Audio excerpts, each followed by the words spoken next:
Paragraph मधल्या ग्रामरचे topic आपण समजून घेत होतो। डिग्री ऑफ कंपॅरिझन हा आपला टॉपिक सुरू झाला होता। ह्याच्यामध्ये सुरुवातीला आपण टाइप्स ऑफ डिग्री समजून घेतलं, लास्ट रील मध्ये बघितलं नसेल ते बघून घ्या।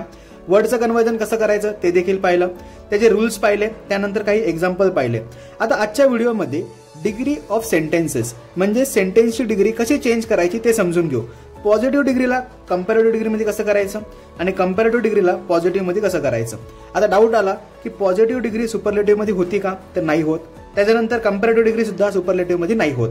म्हणजे थोडक्यात काय, पॉझिटिव्ह डिग्री आपण कंपॅरेटिव्ह मध्ये करू शकतो आणि कंपॅरेटिव्ह पॉझिटिव्ह करू शकतो, यांना सुपरलेटिव्ह मध्ये कन्वर्ट करता येत नाही। क्लिअर झालं। आता रूल समजून घ्या। बघा, जे स्टेटमेंट दिलेलं असेल त्याच्यानुसारच आपल्याला रूल अप्लाय करायचा आहे। रूल एकदम सिंपल आहे, पॉझिटिव्ह पासून कंपॅरेटिव्ह करा किंवा कंपॅरेटिव्ह पासून पॉझिटिव्ह करा, दोघांना रूल सेम लागतो। सुरुवातीला लास्टचा वर्ड घ्यायचा, त्यानंतर हेल्पिंग वर्ब आणि नॉट। आता नॉट का लिहिलं, जर स्टेटमेंट पॉझिटिव्ह असेल तर त्याला निगेटिव्ह करावं लागेल, पण जर स्टेटमेंटच निगेटिव्ह असेल तर आपल्याला ते पॉझिटिव्ह करावं लागेल, वाईस वर्सा। त्यानंतर डिग्रीचा पोर्शन, ज्या ठिकाणी पॉझिटिव्ह करायचे त्या ठिकाणी पॉझिटिव्हचा फॉर्मॅट, ज्या ठिकाणी कंपॅरेटिव्ह करायचे त्या ठिकाणी कंपॅरेटिव्हचा फॉर्मॅट आणि एंडिंगला स्टार्टिंगचा वर्ड। आता एक्झाम्पल घेऊया म्हणजे रूल क्लिअर होऊन जाईल। बघा काय दिलंय, Rajesh is as smart as Ram. Rajesh काय आहे, स्टार्टिंगचा वर्ड, इज काय हेल्पिंग वर्ब आहे, त्यानंतर ॲज स्मार्ट ॲज काय डिग्रीचा पार्ट आहे, राम काय लास्टचा वर्ड आहे।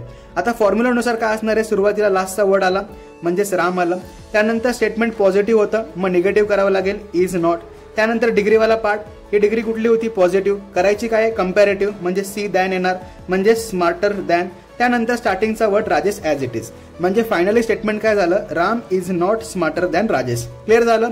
आता अजून एक स्टेटमेंट बघा, comparative to positive same, reading काय स्टार्टिंगचा वर्ड इज पॉझिटिव्ह वर्ड होता, इझियर दॅन टीचिंग। आता करताना कसं करणार, सुरुवातीला एंडिंगचा वर्ड म्हणजेच टीचिंग, स्टेटमेंट पॉझिटिव्ह होतं मग निगेटिव्ह केलं इज नॉट, त्यानंतर इझियर दॅन कंपॅरेटिव्ह डिग्रीचा पार्ट होता त्याला पॉझिटिव्ह कसं करणार ॲज इझी ॲज आणि नंतर स्टार्टिंगवाला वर्ड ॲज इट इज।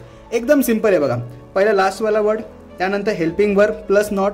आता ह्यात पण कंडिशन लक्षात ठेवायची, पॉझिटिव्ह असेल तर निगेटिव्ह करायचं, निगेटिव्ह असेल तर पॉझिटिव्ह करायचं, त्यानंतर डिग्रीवाला पार्ट आणि नंतर स्टार्टिंगवाला वर्ड।